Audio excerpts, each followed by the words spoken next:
بسم اللہ الرحمن الرحیم۔ خلا جانے کے آداب۔ زمانہ قدیم میں قضاء حاجت کے لیے آبادیوں سے باہر بیابان، چٹیل زمینیں یا کھیت اور جنگل ہوا کرتے تھے، جہاں لوگ جا کر اپنی حاجتوں کو پورا کیا کرتے تھے۔ گھروں میں اس زمانے میں قضاء حاجت کی جگہ بنانے کا رواج نہیں تھا، تو اس لیے وہ جگہ جہاں پر قضاء حاجت کی جاتی ہے، چونکہ وہ بیابان ہوتا تھا، خالی ہوتی تھی، میدان ہوتا تھا، اس لیے اس کو خلا کہا جاتا تھا۔ خلا نہیں نا؟ اب جب گھروں میں قضاء حاجت کے جگہ بنانے کا رواج ہو گیا، تو ان جگہوں کو، اگرچہ وہ کمرے ہوتے ہیں، کھلی جگہ نہیں ہوتی، ان کو بیت الخلا کہتے ہیں، نہیں نا؟ تو وہاں جانے کے آداب کیا ہیں؟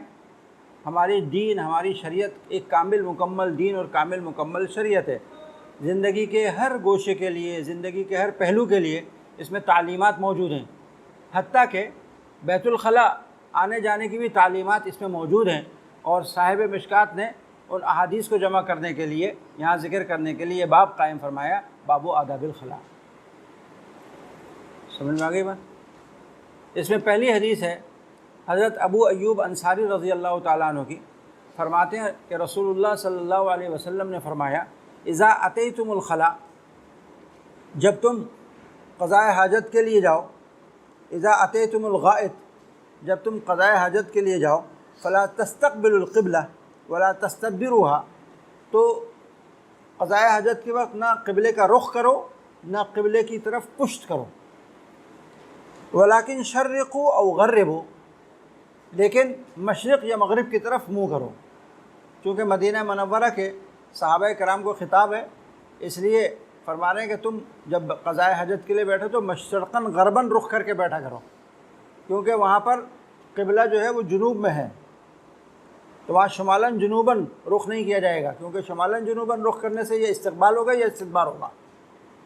شرقاً غرباً چونکہ قبلہ نہیں ہے، اس لیے شرقاً غرباً رخ کرنے کا حکم ہے۔ ہم چونکہ رہتے ہیں ایسی جگہ پر جہاں غرب میں قبلہ ہے، تو اس لیے ہمارے لیے ولیکن شرقوا او غربوا نہیں ہے، سمجھ رہی بات؟ ہمارے لیے کیا ہے؟ شمالاً جنوباً، تو یہ اہل مدینہ کے لیے حکم ہو رہا ہے، ولیکن شرقوا او غربوا، ہمارے لیے نہیں ہے یہ حکم۔ متفق علیہ، یہ حدیث بخاری اور مسلم دونوں نے تخریج کی ہے۔ قال الشیخ الامام محی السنہ، امام محی السنہ امام بغوی رحمۃ اللہ علیہ فرماتے ہیں کہ ھذا الحدیث فی الصحراء، اس حدیث پر عمل جو ہے وہ صحرا میں ہوگا، یہ حدیث صحرا پہ عمل کرنے پر محمول ہے۔ واما فی البنیان، آبادی کے اندر، فلا باس، استقبال اور استدبار کرنے میں کوئی حرج نہیں ہے۔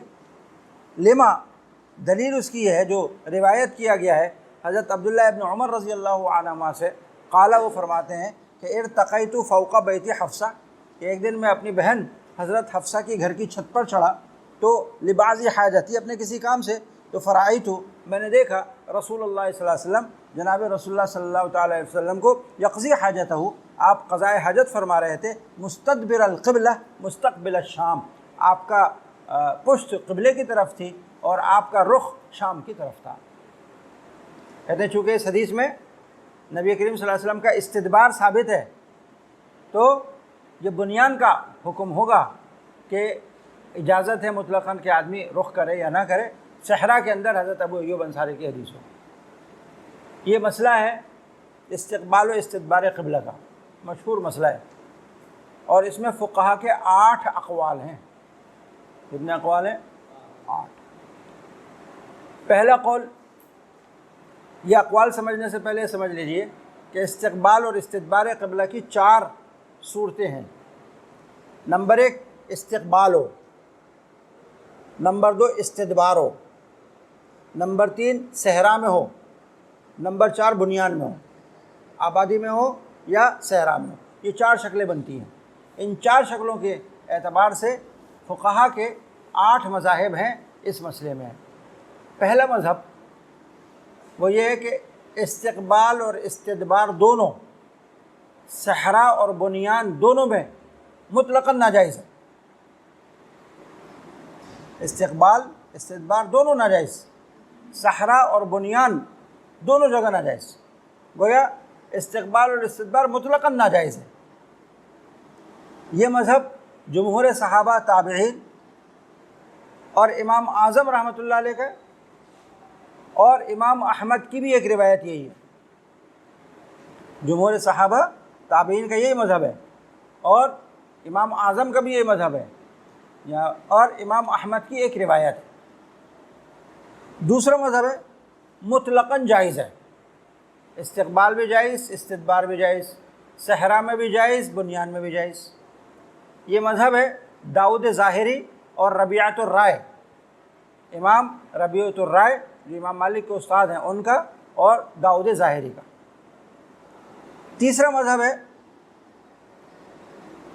بنا میں،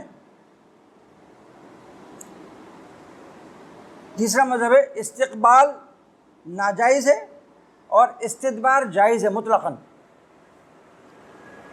استقبال چاہے صحرا میں ہو چاہے بنیان میں ناجائز،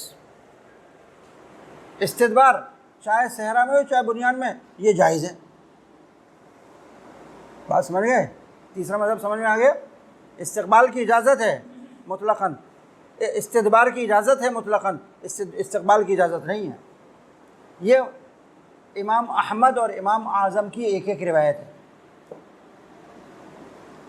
امام اعظم کا مذہب تو کیا ہے؟ ناجائز ہے، لیکن ایک روایت یہ بھی ہے کہ استدبار جائز ہے مطلقاً اور استقبال ناجائز ہے مطلقاً۔ کتنے مذہب ہو گئے؟ تین۔ چوتھا مذہب وہ یہ ہے کہ بنا میں، آبادی میں استقبال جائز ہے، استدبار بھی جائز ہے، اور صحرا میں استقبال بھی ناجائز اور استدبار بھی ناجائز۔ یہ مذہب ہے امام شافعی کا، یہ مذہب ہے امام مالک کا، اور امام احمد کی ایک روایت بھی ہے۔ صحرا میں مطلقاً جائز، صحرا میں مطلقاً ناجائز، اور بنیان میں مطلقاً جائز۔ پانچواں مذہب ہے صرف استدبار فی البنا جائز ہے، آبادی کے اندر صرف استدبار جائز ہے، ایک صورت جائز ہے صرف، باقی تین صورتیں جو ہیں وہ ناجائز ہیں۔ تین صورتیں کون سی بچی؟ استقبال فی البنا، استقبال فی الصحرا، استدبار فی الصحرا، یہ تین صورتیں ناجائز، اور صرف ایک صورت جائز، وہ کیا؟ استدبار فی البنا۔ یہ امام ابو یوسف کا مذہب ہے۔ سمجھ میں آگئی بات؟ چھٹا مذہب استقبال اور استدبار بنا اور صحرا میں ناجائز، کعبہ کا بھی اور بیت المقدس کا بھی۔ یہ چھٹا مذہب ہے۔ استقبال، استدبار، بنیان، صحرا سب جگہ ناجائز ہے، اور یہ حکم کعبۃ اللہ کا بھی ہے اور بیت المقدس کا بھی ہے، یعنی دونوں جگہ کے لیے ناجائز ہے۔ یہ ابراہیم نخعی اور محمد ابن سیرین کا مذہب ہے۔ ابراہیم نخعی اور محمد ابن سیرین کا مذہب ہے۔ کتنے مذہب ہو گئے؟ ساتواں مذہب۔ یہ نہیں، ممانعت صرف اہل مدینہ کے لیے اور کسی کے لیے نہیں، یہ ممانعت صرف اہل مدینہ کے لیے ہے اور کسی کے لیے نہیں۔ یہ ابو عوانہ کا مذہب ہے، امام ابو عوانہ، یہ ان کا مذہب ہے۔ اور آٹھواں مذہب یہ ہے کہ استقبال اور استدبار مطلقاً مکروہ بکراہت التنزیہ ہے۔ استقبال اور استدبار مطلقاً مکروہ بکراہت التنزیہ۔ سمجھ میں آئی بات؟ یہ امام اعظم ابو حنیفہ کی ایک روایت ہے۔ کتنے مذہب ہو گئے؟ 8 مذہب۔ استقبال و استدبار قبلہ کے مسئلے میں یہ 8 فقہا کے مذاہب ہیں۔ یہ اتنا اختلاف کیوں ہوا ہے؟ یہ احادیث کے اختلاف کی وجہ سے۔ اس باب میں آنے والی ایک حدیث ابو ایوب انصاری رضی اللہ تعالیٰ عنہ کی ہے، جو اصح ما فی الباب ہے، سب سے زیادہ صحیح ترین سند کے اعتبار سے جو حدیث ہے وہ حضرت ابو ایوب انصاری کی ہے۔ جو آپ نے ابھی پڑھی۔ دوسری حدیث حضرت ابن عمر رضی اللہ تعالیٰ عنہما کی ہے جو آپ نے پڑھ لی کہ حضرت حفصہ کے گھر کی چھت پہ انہوں نے رسول اللہ صلی اللہ علیہ وسلم کو قضاء حاجت کرتے ہوئے دیکھا استدبار کی حالت میں، نہیں بات۔ تیسری حدیث عراق عن عائشہ کی ہے، وہ ادھر نہیں ہے، وہ حدیث کون سی ہے؟ عن عراق عن عائشہ۔ وہ حدیث کیا ہے؟ وہ حدیث یہ ہے کہ رسول اللہ صلی اللہ علیہ وسلم کے سامنے لوگوں نے تذکرہ کیا کہ لوگ استقبال و استدبار قبلے کو ناجائز سمجھتے ہیں، تو آپ نے فرمایا اچھا تو تم میرے مقعد کا رخ قبلے کی طرف کر دو۔ آپ نے کیا فرمایا؟ اجعلوا مقعدتی القبلہ او کما قال علیہ الصلوۃ والسلام، میرے بیٹھنے کی جگہ کا رخ جو ہے وہ قبلے کی طرف کر دو۔ تیسری حدیث یہ بھی ہے۔ چوتھی حدیث حضرت جابر کی ہے، وہ فرماتے ہیں کہ میں نے رسول اللہ صلی اللہ علیہ وسلم کی وفات سے 1 سال قبل آپ کو قضاء حاجت کرتے ہوئے دیکھا مستقبل القبلہ، آپ قبلے کی طرف رخ کیے ہوئے تھے۔ یہ 4 قسم کے مضامین کی احادیث ذخیرہ حدیث میں پائی جاتی ہیں۔ ان احادیث کے اختلاف کی وجہ سے ائمہ کے سارے اقوال بنے۔ جن لوگوں نے کہا مطلقاً جائز ہے، داؤد ظاہری نے کہا تھا نا، انہوں نے استدلال کیا عراق عن عائشہ اور عن جابر کی روایت سے۔ دیکھو حضرت جابر رضی اللہ تعالیٰ عنہ وفات سے 1 سال پہلے کی بات بتا رہے ہیں، اور عراق عن عائشہ کی حدیث میں رسول اللہ صلی اللہ علیہ وسلم نے کہا کہ میرا مقعد کا رخ قبلے کی طرف کر دو۔ جنہوں نے بنیان میں اجازت دی اور صحرا میں اجازت نہیں دی، انہوں نے استدلال کیا حضرت ابن عمر کی حدیث سے کہ بیت عائشہ کی چھت، بیت حفصہ کی چھت بنیان ہے، وہاں پر انہوں نے مستدبر القبلہ دیکھا تو لہٰذا بنیان میں اجازت ہے۔ اور جنہوں نے کہا صرف استدبار فی البنیان کی اجازت ہے، انہوں نے بھی اس حدیث سے استدلال کیا کہ بھئی حضرت عائشہ کے گھر کی چھت پہ مستدبر دیکھا تھا نا، تو بنیان میں صرف استدبار کی اجازت ہے، باقی 3 صورتوں کی اجازت نہیں۔ امام ابو یوسف کا جو مذہب تھا انہوں نے بھی اسی حدیث سے استدلال کیا۔ اور جنہوں نے کہا یہ صرف اہل مدینہ کے ساتھ خاص ہے، انہوں نے لیکن شرقوا او غربوا سے استدلال کیا۔ انہوں نے کس سے استدلال کیا؟ لیکن شرقوا او غربوا۔ میں نے بتایا تھا کہ شرقوا اور غربوا کا عمر کس کے لیے ہے؟ صرف اہل مدینہ کے لیے ہے، ہمارے لیے یا دوسرے علاقوں کے لوگوں کے لیے نہیں ہے۔ مدینہ اور اس کی جہت میں جو آبادیاں ہیں ان کے لیے یہ حکم ہے۔ تو انہوں نے اس سے استدلال کیا کہ چونکہ لیکن شرقوا و غربوا آیا ہے، لہٰذا یہ صرف اہل مدینہ کے لیے خاص ہے ممانعت اور کسی کے لیے نہیں ہے، جیسے ابو حنیفہ کا مذہب آپ نے پڑھا۔ بات سمجھ رہے نہیں سمجھ رہے؟ اور جنہوں نے کہا مکروہ تنزیہی ہے، انہوں نے کہا رسول اللہ صلی اللہ علیہ وسلم سے ممانعت بھی ثابت ہے اور 1-2 دفعہ مخالفت بھی ثابت ہے۔ ممانعت بھی ثابت ہے کہ آپ نے منع کیا، اور مخالفت بھی ثابت ہے۔ اور مخالفت جو ہے وہاں پر کی جاتی ہے جہاں حرمت نہ ہو۔ 1-8 دفعہ رسول اللہ صلی اللہ علیہ وسلم اگر کسی چیز کا حکم بتاتے ہیں، منع کرتے ہیں، لیکن وہ حرام نہیں ہوتا، مکروہ ہوتا ہے بکراہت التنزیہ، تو 1-8 دفعہ آپ اس نہیں کی مخالفت عملاً کرتے ہیں تاکہ شریعت کا حکم واضح ہو جائے۔ جیسے آگے مسئلہ آئے گا آگے حدیثوں میں کہ رسول اللہ صلی اللہ علیہ وسلم کی اکثر عادت تھی کہ آپ بیٹھ کر پیشاب فرماتے تھے، نہیں بات؟ اور حضرت عمر کو بھی نبی کریم صلی اللہ علیہ وسلم نے بیٹھ کر پیشاب کرنے کا حکم دیا تھا، کھڑے ہو کر پیشاب کرنے سے منع کیا تھا۔ حدیث پڑھیں گے آپ آگے، حضرت عمر فرماتے ہیں کہ 1 دفعہ میں کھڑے ہو کر پیشاب کر رہا تھا، نبی کریم صلی اللہ علیہ وسلم نے مجھے دیکھا، فرمایا لا تبل قائما، کھڑے ہو کر پیشاب مت کرو۔ حضرت عائشہ صدیقہ کی حدیث پڑھیں گے آپ کہ رسول اللہ صلی اللہ علیہ وسلم کے بارے میں اگر کوئی تم کو یہ بتائے کہ آپ کھڑے ہو کر پیشاب کرتے تھے تو اس کی تصدیق مت کرنا، آپ نے کبھی بھی کھڑے ہو کر پیشاب نہیں کیا۔ اسے کیا معلوم ہوا؟ کھڑے ہو کر پیشاب کرنا کیا ہے؟ ممنوع ہے، منع کیا نا اس سے، لیکن حرام نہیں تھا، یہ حرام حکم نہیں تھا۔ اس کی وضاحت کے لیے کہ حرام نہیں ہے، مکروہ بکراہت تنزیہ ہے، آپ نے 1-8 دفعہ کھڑے ہو کر بھی پیشاب کیا۔ وہ حدیث آپ نے پڑھی ہے اتا صبات تقوم فبال قائما، کہ آپ نے کھڑے ہو کر پیشاب فرمایا، ایک کچرے دان پہ جا کر پیشاب کیا تھا، کوڑا گھر پہ، اور کھڑے ہو کر پیشاب کیا۔ تو یہ کھڑے ہو کر پیشاب کرنا کس لیے تھا؟ یہ اس کے حکم کو واضح کرنے کے لیے تھا کہ ہم جو منع کر رہے ہیں وہ موانعت حرمت تحریمی کی نہیں ہے بلکہ حرمت تنزیہی کی ہے، کراہت تنزیہی کی ہے۔ تو اسی طرح یہاں پر آپ نے ایک طرف منع کیا کہ لا تستقبلوا القبلۃ ولا تستدبروها، اور کبھی حضرت حفصہ کے گھر کی چھت پہ، کبھی حضرت جابر کی روایت میں آپ نے کیا کر لیا؟ استقبال کر لیا۔ تو سب کا استدلال جو ہے نا وہ انہی چاروں قسم کی احادیث میں گھومتا ہے۔ بات سمجھ گئے؟ اسی طرح استدلال بھی سب کے سمجھ میں آ گئے۔ احناف استدلال کس سے کرتے ہیں، شوافع کس سے استدلال کرتے ہیں، امام ابو یوسف کس سے استدلال کرتے ہیں، ابراہیم نخعی کس سے استدلال کرتے ہیں، ابو عوانہ کس سے استدلال کرتے ہیں، امام اعظم کی کراہت تنزیہ کی روایت کیسے استدلال ہے، سب سمجھ میں آ گیا، واضح ہو گیا۔ اب ترجیح الراجح کا، ان میں راجح استدلال کس کا ہے، مضبوط استدلال کس کا ہے، قوی استدلال کس کا ہے، اس پہ نظر کرنے کی ضرورت ہے۔ سمجھ رہے ہیں؟ ہم جب بنظر تحقیق سب کے استدلالات پر نظر ڈالتے ہیں تو میں آپ کو پہلے بھی بتا کر آیا ہوں یہ بات کہ استدلال جو ہوتا ہے نا اس کے 4 طریقے ہوتے ہیں، طرق استدلال 4 ہیں۔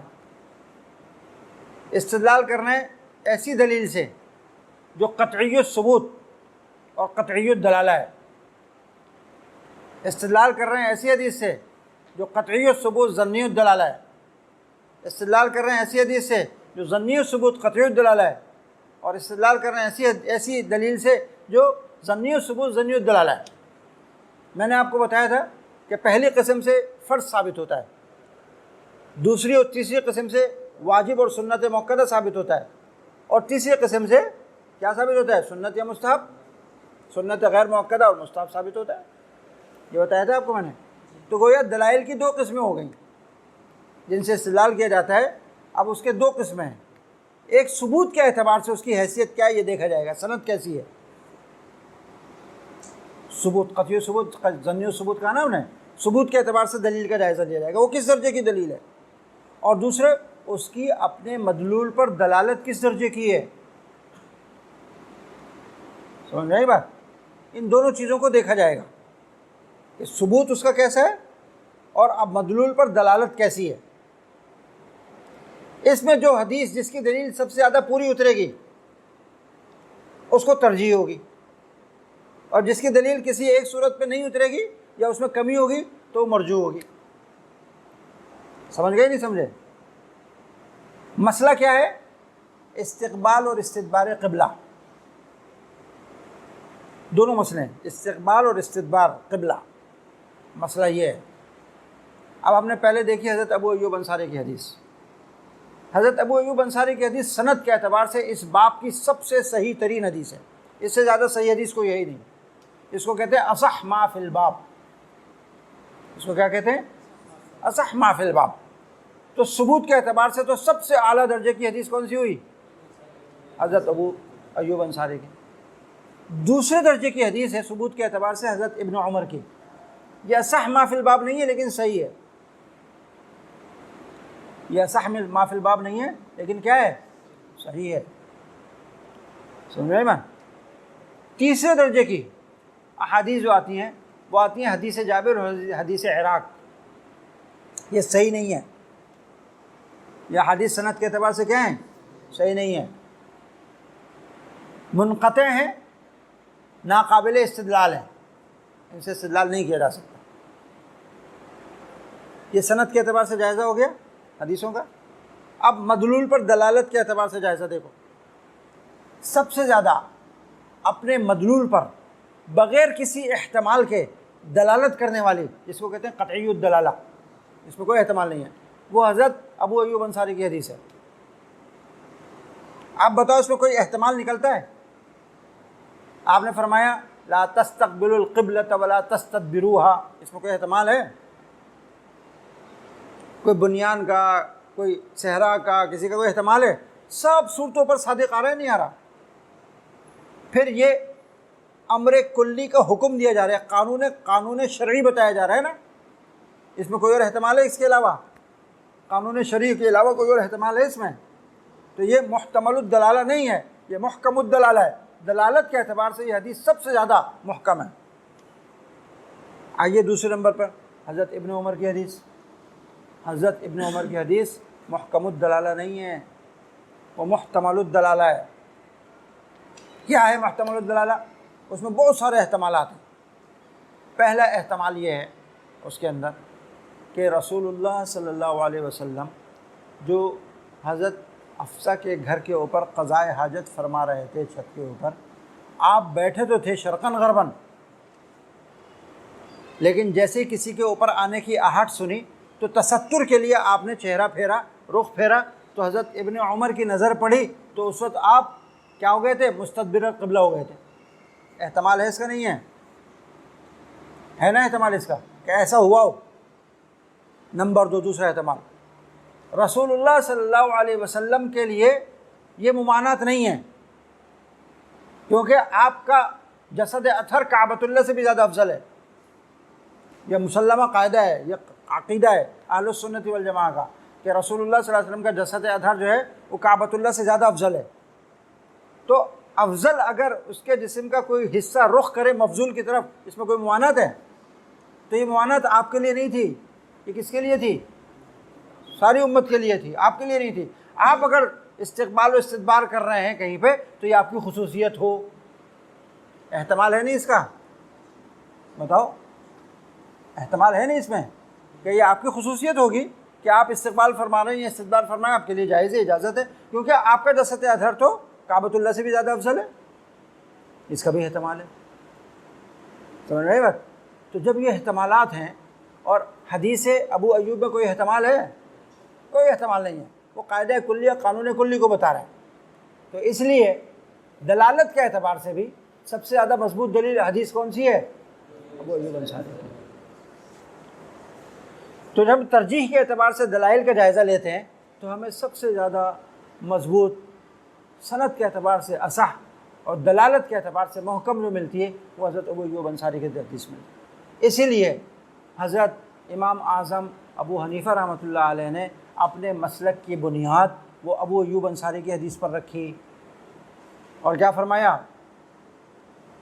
کہ مطلقاً یعنی استقبال اور استدبار، صحرا اور بنیان سب جگہ ناجائز۔ اگرچہ اور روایتیں بھی ہیں آپ کی، لیکن مذہب اس فتویٰ اسی کے اوپر ہے، مذہب اسی، ظاہر و روایت آپ کی یہی ہے کہ مطلقاً ناجائز ہے۔ کیوں؟ اس لیے کہ حضرت ابو ایوب انصاری کی حدیث جو ہے وہ دلائل کے اندر سب سے زیادہ مضبوط دلیل ہے، سند کے اعتبار سے بھی اور دلالت کے اعتبار سے بھی راجح ہے، سند کے اعتبار سے بھی اور دلالت کے اعتبار سے۔ اور حضرت ابن عمر وغیرہ کی حدیث، بعض حدیثیں تو قابل استدلال ہی نہیں ہیں، حدیث عراق اور حدیث جابر تو قابل استدلال ہی نہیں ہے۔ حضرت ابن عمر کی حدیث قابل استدلال ہے لیکن محتمل ہے، اس میں احتمالات ہیں، سمجھ رہے بات؟ اور آٹھواں مذہب جو میں نے آپ کو بتایا نا، آٹھواں مذہب، امام اعظم نے دونوں حدیثوں کو جمع کیا آٹھویں مذہب میں۔ کیا کیا؟ فرمایا یہ منع ہے، لیکن یہ ممانعت حرمت کی نہیں ہے، حرام نہیں ہے، بلکہ کراہت کی ہے۔ اس لیے آپ نے ابن عمر کی حدیث میں ایک دفعہ کیا کر دیا؟ مخالفت کر کے دکھا دی، ایک دفعہ مخالفت فرمائی آپ نے کراہت تنزیہ کو ظاہر کرنے کے لیے۔ ارے بات سمجھ میں آ رہی ہے نہیں آ رہی؟ سمجھے نہیں سمجھے؟ یہ دلائل کا جائزہ ہے اور اس کے اندر ترجیح و راجح ہے۔ خلاصہ کیا نکلا؟ خلاصہ نکلا کہ اس باب میں آنے والی احادیث چار قسم کی ہیں: حدیث ابی ایوب، حدیث ابن عمر، حدیث عراق عن عائشہ، حدیث جابر۔ انہی احادیث کے پیش نظر 8 مذاہب نکلتے ہیں۔ ان میں سب سے زیادہ مضبوط حدیث جو ہے دلالت اور سند کے اعتبار سے، وہ چونکہ ابو ایوب انصاری رضی اللہ تعالیٰ عنہ کی ہے، اس لیے امام اعظم نے اپنے مسلک کی بنیاد اس کے اوپر رکھی۔ اور دوسری روایت کے اندر جو ہے احتمالات ہیں، یا تو وہ قابل استدلال ہی نہیں ہے یا ان میں احتمالات ہیں، ان احتمالات کی وجہ سے ان کو ترجیح نہیں دی۔ یہاں پر معاملہ ترجیح کا ہے، تطبیق کا نہیں ہے، ناسخ منسوخ کا نہیں ہے۔ جیسے کہ داؤد ظاہری وغیرہ کہتے ہیں کہ جی پہلے تھا بعد میں منسوخ ہو گیا۔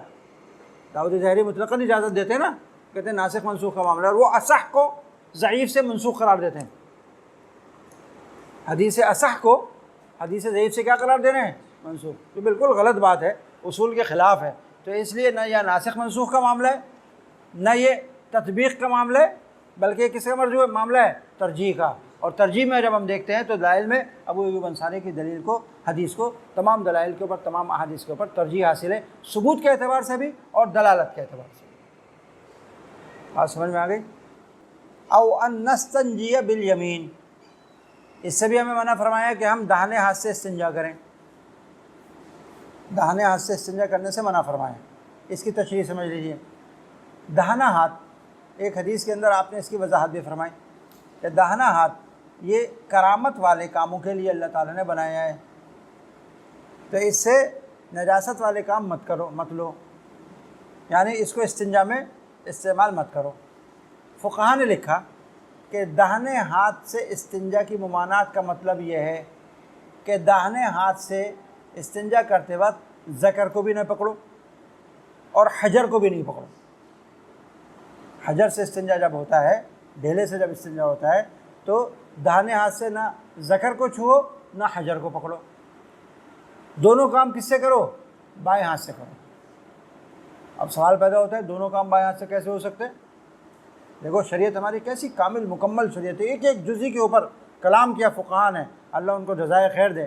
اس حدیث کے اوپر عمل کرنے کے لیے کتنی کد و کاوش کی کہ رسول اللہ صلی اللہ علیہ وسلم نے منع فرما دیا استنجا بالیمین سے، تو اب جائزہ لے رہے ہیں وہ تجزیہ کر رہے ہیں کہ بھئی کیسے ممکن ہوگا یہ کہ ہم داہنا ہاتھ نہ ذکر کو پکڑنے میں استعمال کریں نہ حجر کو پکڑنے میں استعمال کریں، تو یہ کیسے ممکن ہے؟ تو اس کا طریقہ انہوں نے بتایا کہ اس کے دو طریقے ہیں۔ فقہا نے فرمایا اس کے کتنے طریقے ہیں؟ دو۔ نمبر ایک، آپ حجر کو کسی جگہ پر رکھ کر بائیں ہاتھ سے ذکر کو پکڑ کے اس سے استنجا کر لو، ایک طریقہ۔ اور دوسرا طریقہ یہ ہے کہ آپ انگوٹھے سے اور شہادت کی انگلی سے ذکر کو پکڑو اور خنصر، یہ چھوٹی انگلی جو ہوتی ہے خنصر، اور اس کے برابر میں بنصر، اس کے برابر والی انگلی، اس میں آپ پتھر پھنساؤ، ڈھیلا اس دو انگلیوں میں پھنساؤ اور ان دو انگلیوں سے آپ استنجا کرو۔ ایک ہی ہاتھ سے استنجا کرنے کا طریقہ انہوں نے کتب کے اندر بتا دیا۔ تو اللہ نستنجی بالیمین، استنجا بالیمین مکروہ ہے، بکراہت التحریم، اس کو نہیں کرنا چاہیے۔ آگے کیا فرمایا؟ آگے پڑھو۔ ہاں، وَأَن نَسْتَنْجِيَ بِأَقَلَّ مِنْ ثَلَاثَةِ أَحْجَارٍ، آپ صلی اللہ علیہ وسلم نے ہمیں 3 پتھروں سے کم سے استنجا کرنے سے بھی منع فرمایا کہ کم از کم 3 پتھر استعمال کرو۔ اس مسئلے میں اختلاف ہے فقہا کا کہ کیا 3 پتھر استنجا میں استعمال کرنا ضروری ہے یا نہیں۔ نہیں بات، اس مسئلے کو اس طرح سے فقہا بیان کرتے ہیں کہ استنجا میں واجب کیا ہے؟ انقاء، تسلیس یا ایتار، 3 چیزیں ہیں۔ انقاء کا مطلب ہوتا ہے نجاست کو بالکل زائل کر دیا جائے، پاکی حاصل کر لی جائے۔ تسلیس کا مطلب ہے 3 پتھر استعمال کیے جائیں، اور ایتار کا مطلب ہے طاق عدد میں پتھر استعمال کیے جائیں۔ یہ 3 چیزیں استنجا میں ہوتی ہیں، انقاء، تسلیس اور ایتار۔ نہیں بات، احادیث میں تینوں کا ذکر ملتا ہے، تو اس پر تو سب کا اتفاق ہے کہ انقاء بھی ہونا چاہیے، تسلیس بھی ہونی چاہیے، ایتار بھی ہونا چاہیے استنجا کرتے۔ لیکن ان میں سے ہر ایک کی حیثیت کیا ہے؟ واجب ہے، سنت ہے، مستحب ہے، اس میں اختلاف ہے۔ امام اعظم ابو حنیفہ رحمۃ اللہ علیہ کے نزدیک انقاء واجب ہے اور تسلیس اور ایتار مستحب ہے۔ انقاء کیا ہے؟ واجب ہے، اور تسلیس اور ایتار مستحب۔ جبکہ امام شافعی اور امام احمد ابن حنبل رحمہ اللہ کے نزدیک انقاء بھی واجب ہے، تسلیس بھی واجب ہے، ایتار مستحب ہے۔ سمجھ رہے بات؟ اچھا، احناف کے ایتار مستحب نہیں، ایتار مباح ہے ایک روایت کے مطابق، اور ایک روایت کے مطابق مستحب ہے۔ تو گویا بنیادی اختلاف اس میں ہوا کہ تسلیس اور ایتار واجب ہے یا نہیں۔ امام اعظم کہتے ہیں واجب نہیں ہے، مستحب یا مباح ہے۔ تسلیس مستحب ہے اور ایتار یا مستحب ہے یا مباح ہے، اور امام شافعی رحمۃ اللہ علیہ فرماتے ہیں نہیں، واجب ہے، انقاء بھی واجب ہے اور تسلیس بھی واجب ہے۔ ان کی دلیل کیا ہے؟ ان کی دلیل یہ حدیث ہے کہ نہانا ان نستنجی باقل من 3 احجار، کہ نبی کریم صلی اللہ علیہ وسلم نے ہمیں منع فرمایا اس سے کہ ہم 3 پتھر سے کم سے استنجا کریں. سن رہے ہیں؟ کہتے ہیں نہیں، جب کسی چیز کے بارے میں آتی ہے اس کی مخالف سمت کیا ہوتی ہے؟ واجب ہوتی ہے. لہٰذا جب 3 سے کم پہ استنجا سے منع فرمایا ہے تو 3 سے استنجا کرنا کیا ہو گیا؟ واجب ہو گیا. سن رہے ہیں؟ لیکن امام اعظم ابو حنیفہ رحمۃ اللہ علیہ، میں نے آپ کو بتایا نا کہ جب بھی وہ کوئی موقف اختیار کرتے ہیں تو سارے دلائل سامنے رکھتے ہیں. وہ کہتے ہیں ہمارے سامنے یہ حدیث بھی ہے کہ نہانا ان نستنجی باقل من 3 احجار والی حدیث بھی ہے. ہمارے سامنے ان اللہ وطر یحب الوطر والی حدیث بھی ہے ایتار کے حوالے سے. پر ہمارے سامنے حضرت ابو ہریرہ کی بھی ایک حدیث ہے، من استجمر فلیوتر من فعل فقد احسن ومن لا فلا حرج. وہ حدیث کیا ہے؟ من استجمر فلیوتر من فعل فقد احسن من لا فلا حرج. ہمارے سامنے یہ حدیث بھی ہے. اور ہمارے سامنے حضرت عبداللہ ابن مسعود رضی اللہ تعالیٰ عنہ کی بھی روایت کردہ ایک حدیث ہے جو آگے آ بھی رہی ہے، بخاری میں بھی ہے، کہ رسول اللہ صلی اللہ علیہ وسلم نے قضاء حاجت کے لیے تشریف لے جا رہے تھے تو حضرت عبداللہ ابن مسعود سے فرمایا کہ جاؤ استنجا کے لیے ڈھیلے لے کر آؤ. استنجا کے لیے 3 ڈھیلے لے کر آؤ. حضرت عبداللہ ابن مسعود گئے، تلاش کیا، 2 ڈھیلے تو مل گئے، تیسرا پتھر ڈھیلا نہیں مل رہا تھا. البتہ ایک خشک گوبر کا خشک ٹکڑا پڑا ہوا ملا تو انہوں نے تیسرا وہ اٹھا لیا اور 3 کا عدد پورا کر کے رسول اللہ صلی اللہ علیہ وسلم کی خدمت میں لا کے پیش کیا. تو آپ نے 2 پتھر کے ڈھیلے تو لے لیے اور گوبر کا وہ خشک ٹکڑا دور پھینک دیا اور فرمایا ھذا رکسن، یہ تو خود نجس ہے. رکسن اے نجسن، یہ تو خود نجس ہے، اس سے کیا پاکی حاصل ہوگی؟ اور آپ نے استنجا فرمایا. اس حدیث میں یہ ذکر نہیں ہے کہ آپ نے حضرت عبداللہ ابن مسعود کو بھیجا ہو کہ جاؤ تلاش کر کے لاؤ تیسرا، انتظار کیوں نہیں، آپ نے ان 2 سے استنجا کر لیا. ہمارے سامنے یہ حدیث بھی ہے. ان تمام حدیث کا مجموعہ وہ کیا بتا رہا ہے کہ انقاء اگر 1 سے حاصل ہو جائے وجوب ادا ہو جائے گا، 2 سے حاصل ہو جائے وجوب ادا ہو جائے گا، 2 سے نہیں ہوتا تو تیسرا لینا ضروری ہوگا، 3 سے نہیں ہوتا تو چوتھا لینا ضروری ہوگا. جب تک انقاء نہ ہو 4 5 6 8 10 جتنے بھی ڈھیلے ہو جائیں استعمال کرنا ضروری ہے. ہاں تسلیس اور ایتار یہ باقی حدیثیں بتا رہی ہیں واجب نہیں ہیں. تسلیس تو اس لیے واجب نہیں ہے کہ حضرت عبداللہ ابن مسعود کی حدیث جو ہے اس کے اندر اگر تسلیس واجب ہوتی تو آپ تیسرا پتھر منگواتے، آپ نے نہیں منگوایا، 2 پہ اکتفا فرمایا. اور ایتار اس لیے واجب نہیں ہے کہ من استجمر فلیوتر من فعل فقد احسن ومن لا فلا حرج. جو شخص استنجا کرتا ہے اس میں پتھر استعمال کرتا ہے تو اس کو وطر عدد کا خیال رکھنا چاہیے. وطر عدد کا کیا مطلب؟ طاق عدد کا. من فعل فقد احسن، اگر کوئی اس کی رعایت کر لے گا تو اچھا کام ہے. ومن لا، اور جس نے نہیں کیا فلا حرج، اس کو کوئی حرج بھی نہیں. ارے بات سمجھ میں آ گئی؟ مسئلہ واضح ہو گیا. او ازنستج برجین او بعظم، اس سے بھی ہمیں منع فرمایا کہ ہم ہڈی سے استنجا کریں یا گوبر سے استنجا کریں. ہڈی اور گوبر سے استنجا کو کیوں منع فرمایا؟ آگے حدیث میں اس کی وجہ بھی آ رہی ہے. اس کی 2 وجہیں. گوبر سے تو اس لیے آپ نے منع فرمایا کہ وہ خود نجس ہے. ابھی میں نے جیسے حضرت عبداللہ ابن مسعود کی حدیث میں عرض کیا آپ کو کہ آپ نے فرمایا تھا ھذا رکسن، یہ نجس ہے، اور آپ نے اس کو پھینک دیا. تو جو چیز نجس ہو وہ ازالہ نجاست کیسے کرے گی؟ اور ہڈی سے اس لیے منع فرمایا کہ ہڈی کے اندر ازالہ نجاست کی صلاحیت ہی نہیں ہے، انجذاب کی صلاحیت ہی نہیں ہے، جذب کر ہی نہیں سکتی. وہ سمجھ رہے بات؟ ہڈی جو ہے وہ جذب نہیں کرتی ہے، وہ چکنی ہوتی ہے. اور استنجا کے لیے اگر کوئی پیشاب کیا کسی نے اور وہ استنجا کرنا چاہتا ہے اور ایسی چیز استعمال کر رہا ہے جو جذب نہیں کرتی، چکنا پتھر استعمال کر رہا ہے، اس سے استنجا ہوگا یا اور نجاست پھیل جائے گی؟ اور پھیل جائے گی نہیں. ہڈی سے بھی ایسے ہی ہے، نجاست پھیل جائے گی. اس لیے آپ نے منع فرمایا. ایک وجہ تو یہ ہے. اور دوسری وجہ وہ یہ ہے کہ نبی کریم صلی اللہ علیہ وسلم لیلۃ الجن میں جب آپ کی جنات سے ملاقات ہوئی تھی تو جنات نے آپ سے عرض کیا تھا کہ یا رسول اللہ آپ اپنی امت کو منع کر دیں اس سے کہ وہ ہڈی سے استنجا نہ کیا کریں، کیونکہ ہڈی پہ اللہ پاک ہمارے لیے گوشت لگا دیتا ہے. اللہ پاک ہمارے لیے اس پہ ہڈی پہ کیا پیدا کر دیتا ہے؟ گوشت پیدا کر دیتا ہے. اگر آپ کی امت استنجا کرے گی تو ہماری غذا ناپاک ہو جائے گی.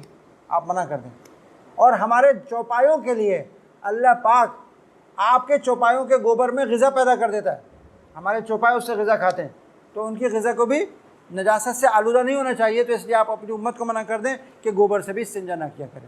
تو دونوں وجہ ہیں، ایک تو وجہ یہ ہے کہ گوبر ناپاک ہے، اور دوسرا یہ کہ وہ جنات کے چوپایوں کی غذا ہے، اور دوسرا وجہ یہ کہ ہڈی وہ چکنی ہے اور وہ جنات کی غذا ہے۔ ارے بات سمجھ میں آ رہی ہے نہیں آ رہی؟ یہیں پہ ایک اور مسئلہ بھی سمجھ لو۔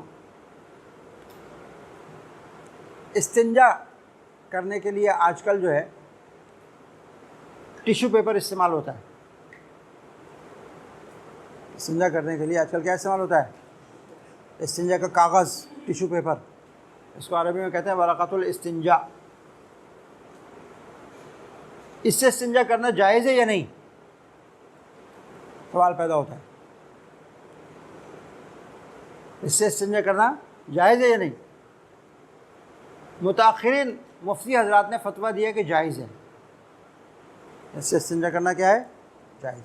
دلیل؟ ورق اور کاغذ جو ہے یہ تو محترم چیز نہیں ہے۔ کاغذ، یہ کاغذ ہے نا، کاغذ کی قسم ہے نا، ٹیشو پیپر جو ہے کاغذ کے پیپر ہے نا، پیپر کس کو کہتے ہیں؟ کاغذ کو کہتے ہیں نا۔ تو کاغذ تو محترم چیز نہیں ہے، اس پہ ہم علم کا کام نہیں لیتے۔ بتاؤ، محترم چیز سے استنجا جائز ہے؟ ناجائز ہونا چاہیے نا، سب کے ساتھ فتویٰ دینا جائز ہے۔ تو سمجھ لیجئے اس بات کو، تخریج المناط ایک استدلال کا طریقہ ہے جو آپ نے پڑھا ہے، تحقیق المناط، تنقیح المناط اور تخریج المناط، کیا نام ہے اس کا؟ یہ بھی استدلال کا طریقہ ہے۔ استدلال بعبارت النص، اشارت النص، اقتضاء النص وغیرہ کے لیے مجتہد ہونا ضروری ہے، وہ مجتہد کے علاوہ کوئی نہیں کر سکتا۔ لیکن استدلال بتحقیق المناط، بتخریج المناط، یہ والا استدلال جو ہے یہ غیر مجتہد بھی کر سکتا ہے۔ بات سمجھ میں آ رہی ہے؟ یہ بھی استدلال کا ایک طریقہ ہے، لیکن اس کے لیے مجتہد ہونا ضروری نہیں ہے۔ اس کو مجتہد بھی استعمال کر سکتا ہے، غیر مجتہد بھی استعمال کر سکتا ہے۔ لیکن استدلال بعبارت النص، اشارت النص، اقتضاء النص وغیرہ اور استحسان وغیرہ سے استدلال یہ صرف مجتہد کر سکتا ہے، غیر مجتہد نہیں کر سکتا۔ اور مجتہد بھی کون؟ یا تو مجتہد فی المطلق ہو وہ کرے، یا مجتہد منتسب ہو وہ کرے، یا مجتہد فی المذہب ہو وہ کرے۔ تو ہر شخص جو ہے وہ ان استدلالات سے استدلال نہیں کر سکتا، طرق استدلال سے، وہ مجتہد ہی کر سکتا ہے صرف۔ لیکن تحقیق المناط، تنقیح المناط اور تخریج المناط، اس سے مجتہد بھی استدلال کر سکتا ہے اور غیر مجتہد بھی استدلال کر سکتا ہے۔ سمجھ رہی بات؟ یہ تخریج المناط کیا ہے اس کو سمجھ لو۔ مجتہد یا غیر مجتہد کسی امر منصوص کو دیکھتا ہے، کوئی ایسا مسئلہ دیکھتا ہے جس میں نص وارد ہو گئی ہے، صحیح ہے، اور نص نے ایک حکم لگا دیا اس کے اوپر، اور اس حکم کے کچھ اوصاف ہیں، وہ اوصاف دیکھتا ہے۔ سمجھ رہے ہیں بات؟ ان اوصاف میں سے کچھ اوصاف اس حکم کے اندر مؤثر ہوتے ہیں اور کچھ اوصاف مؤثر نہیں ہوتے، تو وہ مؤثر اوصاف کو غیر مؤثر اوصاف سے الگ کرتا ہے، وہ مؤثر اوصاف کو غیر مؤثر اوصاف سے الگ کرتا ہے، یہ کہلاتا ہے تخریج المناط۔ اور پھر یہ اوصاف جہاں جہاں پائے جاتے ہیں وہاں وہاں وہ حکم لگا دیتا ہے۔ میرے بات سمجھ میں آ رہی ہے کچھ؟ ایک حکم لگا، شریعت نے ایک مسئلے میں ایک حکم لگایا، مجتہد نے یا مفتی نے اس حکم میں غور کیا کہ اس حکم کے اوصاف کیا کیا ہیں، اس کو 5 6 7 8 اوصاف نظر آئے اس میں، ان میں سے کچھ اوصاف ایسے ہیں جو اس حکم میں مؤثر ہیں اور کچھ اوصاف ایسے ہیں جو اس حکم میں مؤثر نہیں ہیں۔ تو اوصاف مؤثرہ کو اوصاف غیر مؤثرہ سے علیحدہ کرتا ہے وہ، اور پھر یہ اوصاف مؤثرہ جہاں جہاں پائے جاتے ہیں وہاں وہاں یہ حکم لگا دیتا ہے۔ ارے بات سمجھے؟ اس میں سمجھو، شریعت نے استنجا بالاحجار کا حکم لگایا کہ ڈھیلے سے استنجا ہو سکتا ہے، ڈھیلے سے ازالہ نجاست کرو۔ مجتہد اور مفتی نے غور کیا کہ ڈھیلے میں اوصاف کیا کیا ہیں، ڈھیلے میں ایک وصف یہ ہے کہ وہ زمین سے کھود کے نکالا گیا ہو، ہے نا، یا پڑا ہوا ملا ہو۔ دوسرا وصف یہ ہے کہ وہ محترم نہیں ہے، مٹی محترم ہے، اس کو کوئی احترام کرتا ہے، کوئی اونچی جگہ پر رکھنے سے مال کے، محترم نہیں ہے۔ تیسرا وصف یہ ہے کہ اس کو خریدنا نہیں پڑتا، بہت زیادہ پیسے نہیں خرچ کرنا پڑتا اس کو خریدنے کے لیے، مفت میں مل جاتا ہے۔ چوتھا وصف یہ ہے کہ وہ انجذاب کی صلاحیت رکھتا ہے، اپنے اندر جذب کرنے کی صلاحیت رکھتا ہے۔ ڈھیلا ہڈی میں صلاحیت نہیں ہے نا، ڈھیلے میں صلاحیت ہے کہ جذب کرتا ہے۔ یہ اس کے اوصاف ہے مختلف۔ چوتھا وصف یہ کہ وہ پاک ہے، وہ خود کیا ہے؟ ڈھیلا پاک ہے۔ پانچواں وصف یہ کہ مطہر ہے، پاک بھی کر دیتا ہے، نجاست کو بھی زائل کر دیتا ہے۔ یہ سارے اوصاف اس کے اندر ہیں۔ تو اب مجتہد اور مفتی غور کرتا ہے ان اوصاف میں، ان میں سے کچھ اوصاف تو ایسے ہیں جو اس حکم کے اندر تاثیر نہیں رکھتے، مثلا اس کو زمین میں سے کھود کے نکالنا یا پڑا ہوا مل جانا، اس کی کوئی حیثیت نہیں، چاہے زمین میں سے نکلے، چاہے کھود کے نکالو، چاہے پڑا ہوا ملے، سب کے اندر یہ کام ہوتا ہے۔ یہ وصف غیر معتبر ہے، غیر مؤثر ہے، سمجھ میں بات؟ باقی مؤثر وصف کون کون سے؟ غیر محترم ہے، انجذاب کی صلاحیت رکھتا ہے، سمجھ میں بات؟ ازالہ نجاست کر سکتا ہے۔ 3 وصف ہے نا پتھر میں، ڈھیلے میں، کہتے ہیں اب یہ وصف جن جن چیزوں میں پایا جائے گا ہم اس کو استنجا کے لیے کیا کریں گے؟ مشروع کریں گے، کہیں گے یہ مشروع استنجا کرنا۔ اب یہ 3 وصف جو ہیں یہ ٹیشو پیپر میں پائے گئے۔ نمبر 1، وہ غیر محترم ہے، کوئی اس کو سنبھال کے اونچی جگہوں پہ نہیں رکھتا ہے، تو نہیں بات، کوئی بہت زیادہ قیمت نہیں ہوتی اس کی، معمولی سے قیمت کے اوپر ملتے ہیں، وہ اس کی بہت زیادہ قیمت نہیں ہوتی ہے، اس میں انجذاب کی صلاحیت ہے، نجاست کو ضبط کر لیتا ہے، اس میں ازالہ نجاست کی صلاحیت ہے۔ یہ اوصاف اس کے اندر پائے گئے ڈھیلے والے، لہٰذا تخریج المناط سے استدلال کر کے حضرات مفتیان کرام نے کہا کہ اس سے استنجا کرنا جائز ہے۔ ارے بات سمجھ میں آئی؟ یہ تخریج المناط کہلاتا ہے۔ یہ کیا کہلاتا ہے؟ یہ قیاس نہیں کہلاتا، سمجھ لینا۔ قیاس کرنے کے لیے مجتہد ہونے کی ضرورت ہے۔ استدلالات 4 جو ہیں، قرآن سے، حدیث سے، اجماع سے اور قیاس سے استدلال کرتا ہے، وہ مجتہد کر سکتا ہے، وہ مفتی نہیں کر سکتا۔ بہت سارے شریعت کے مسائل جو بعد میں پیش آئیں، ان کا اس بات یا تخریج المناط سے ہوتا ہے، یا تحقیق المناط سے ہوتا ہے، یا تنقیح المناط سے ہوتا ہے۔ سمجھ میں آئی بات؟ یہ اصول فقہ کا بہت اہم باب ہے، جس کو طالب علموں کو اچھی طرح سمجھنا چاہیے اور ذہن میں رکھنا چاہیے، سمجھا؟ تو یہاں پر استنجا کا چونکہ ذکر آیا، کیا کہتے ہیں اسے، ہڈی سے استنجا کا، اس سے میں نے اس سے مناسبت سے آپ کے سامنے یہ بیان کر دیا کہ استدلال تنقیح المناط ٹیشو پیپر سے استنجا اس لیے ہو سکتا ہے کہ اس میں وہ اوصاف موجود ہیں جو اوصاف مؤثرہ، وہ کس میں موجود ہیں؟ ڈھیلے میں موجود ہیں۔ سمجھ گئے؟ یہ مسئلہ پورے حدیث کی تشریح ہو گئی پوری۔